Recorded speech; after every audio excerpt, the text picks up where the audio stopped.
کہ یہ تمام جتنے بھی دنیا میں مذاہب ہیں اور دین ہیں، یہ سب اسی دین حق سے نکلی ہوئی شاخیں ہیں۔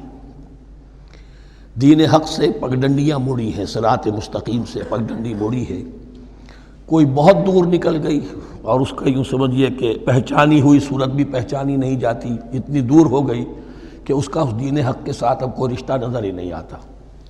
کچھ اتنے دور نہیں ہوئے، قدرے قریب رہے، لیکن سب کی بنیاد ایک ہے۔ ظاہر بات ہے کہ حضرت آدم کی نسل سے بات شروع ہوئی ہے، حضرت آدم کی اولاد ایک ہی امت تھی۔ یہ تفرقے جو بھی ہوئے بعد میں ہوئے ہیں۔ تو وحدت ادیان اس اعتبار سے صحیح ہے کہ دنیا میں تمام ادیان، تمام نظام، تمام مذاہب جو ہیں وہ در حقیقت ایک ہی دین حق کی بگڑی ہوئی شکلیں ہیں، بدلی ہوئی شکلیں ہیں، لیکن اسی سے نکلی ہوئی شاخیں ہیں جنہوں نے شکلیں اپنی بدل لی ہیں۔